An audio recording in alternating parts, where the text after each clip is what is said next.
Después del senador Yunes Márquez. Gracias, ciudadano presidente, compañeras y compañeros senadores. Ni cobarde ni traidor. Salí del hospital para venir a dar las razones de mi voto y para responder a quienes en los últimos días y también hoy en esta sesión me han agredido. He sido objeto de un linchamiento público, como creo que pocas veces alguien lo ha sufrido, queriendo hacerme responsable del destino de México como si en mis manos realmente estuviera. Y no está en mis manos. La Asamblea respetar al orador como se ha hecho. Permítame un segundo, y de senador. Todas y todos los senador, legisladores. Permítame un segundo.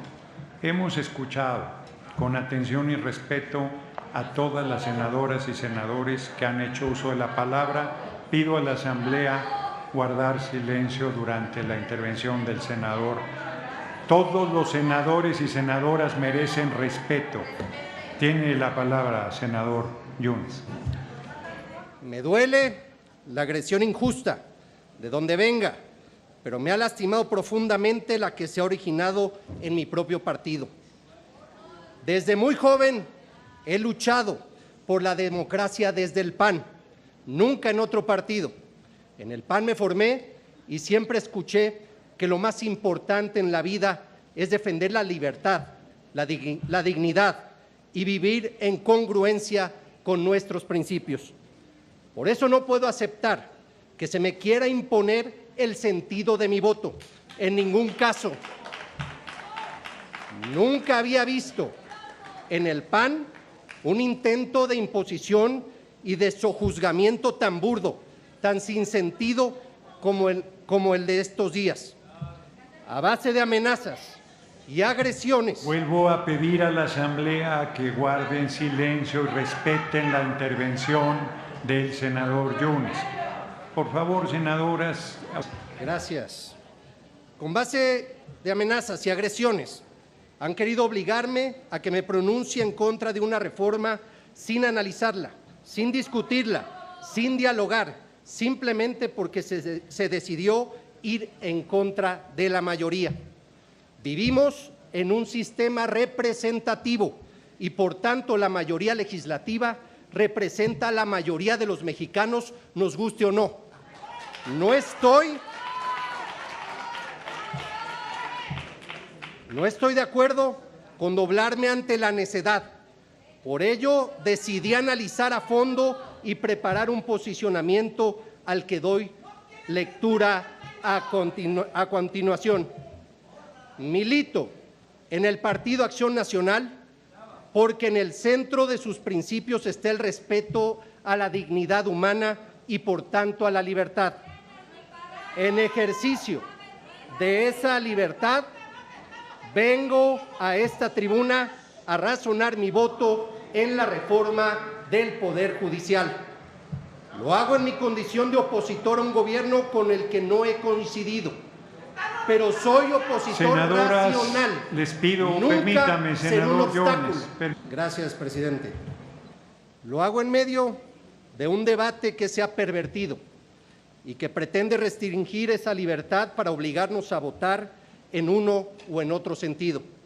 Un debate público sustentado, sí, en la preocupación por la justicia, pero también en la desinformación, en intereses políticos, en agendas personales, en fobias y en cobro de facturas. Un debate público permeado por la sinrazón de los calificativos, de las injurias, de las amenazas de destrucción de imagen o incluso del linchamiento físico. Dependiendo del sentido de nuestro voto, pretenden clasificarnos a las 128 mexicanas y mexicanos que nos encontramos en este recinto como ángeles o demonios, como héroes o traidores a la patria. Ofrecen medallas, reconocimientos y hasta un mural para que aparezcan los rostros de quienes voten en contra de la reforma como los salvadores de México. Para los que voten a favor de la reforma, ofrecen no un mural, sino el paredón de la historia. Pero yo no estoy de acuerdo en restringir mi libertad por amenazas ni presiones. No vine al Senado a buscar beneficios personales ni revanchas políticas, ni popularidades efímeras.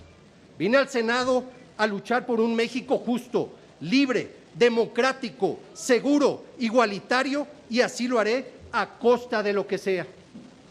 Esta última semana he dedicado mi tiempo a estudiar el dictamen que hoy debatimos y he llegado a estas conclusiones. Ni México se va a destruir si se aprueba la reforma, ni la reforma va a cambiar en automático la realidad de un sistema de justicia que a gritos exige un cambio de fondo. La vida democrática no tiene por qué afectarse, no se limita a ninguna de las libertades ni los derechos que la componen. El riesgo de una dictadura solo existe en quienes piensan en la dictadura.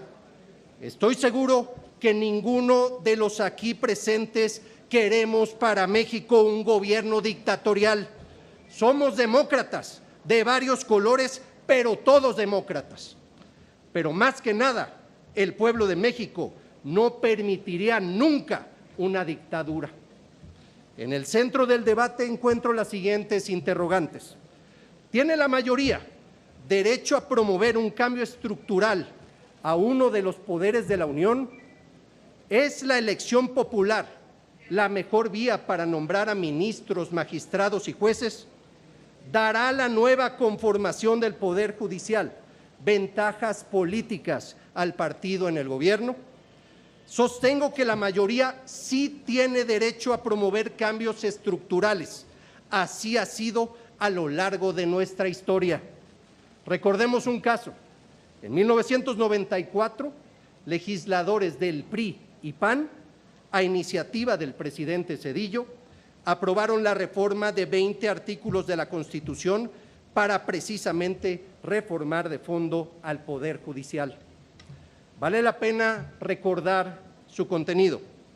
Se jubiló de manera inmediata a los 26 ministros en funciones.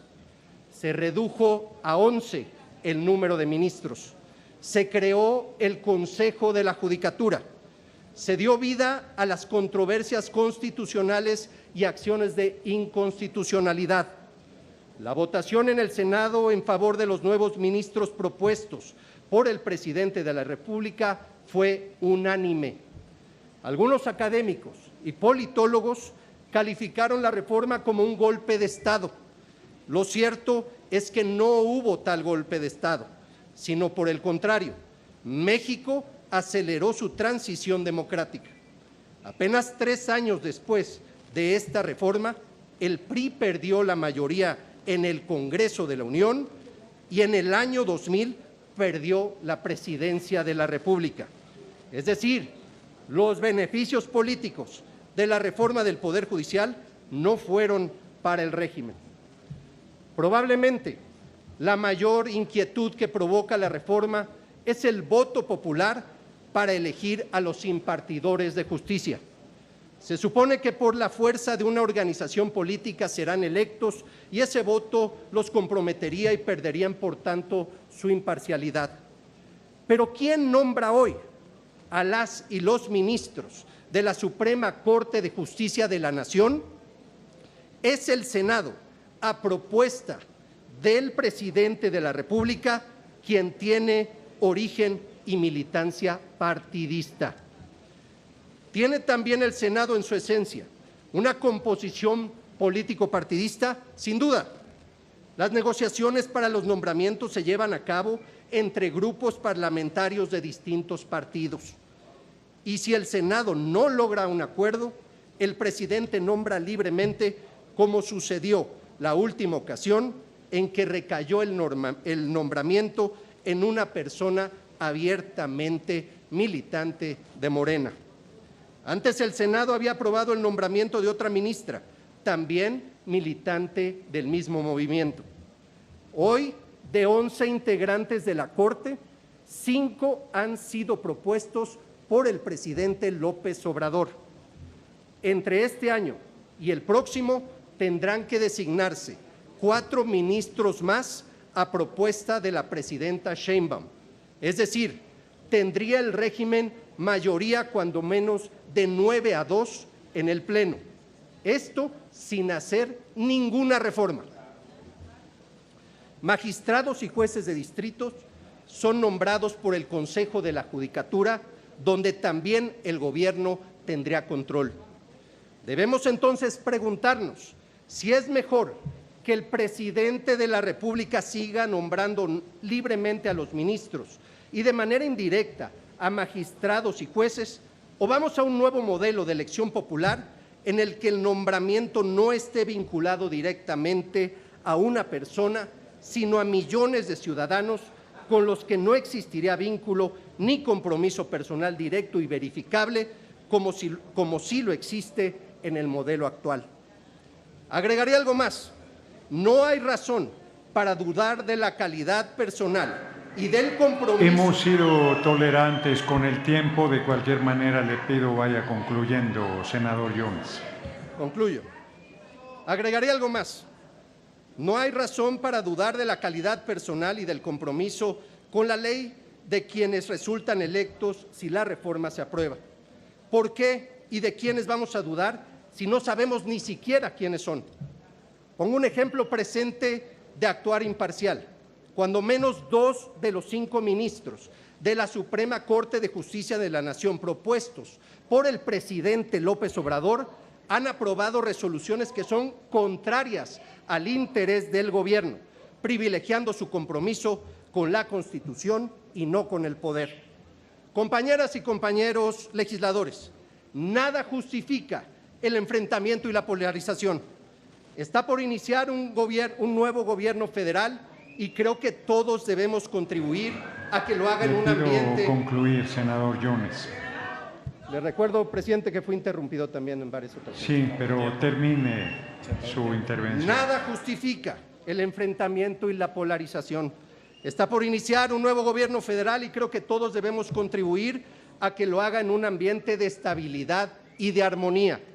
Deseo por el bien de México que dejemos atrás la falta de diálogo entre el Ejecutivo y las fuerzas políticas y que juntos construyamos una nueva y mejor realidad. Que podamos ir de la mano para encontrar soluciones a la pobreza, la inseguridad, la falta de recursos para el desarrollo, para mejorar nuestro sistema de procuración y administración de justicia y muchos otros retos. Sé que la reforma al Poder Judicial que se nos ha propuesto no es la mejor. Sé también que en las leyes secundarias tendremos la oportunidad de termine su intervención. Pido a la Asamblea, quien lleva el tiempo es la mesa directiva. Presidente, sé también que en las leyes secundarias tendremos la oportunidad de perfeccionarla y de instrumentarla. Por eso, en la decisión más difícil de mi vida, he determinado dar mi voto a favor del dictamen para crear un nuevo modelo de impartición de justicia.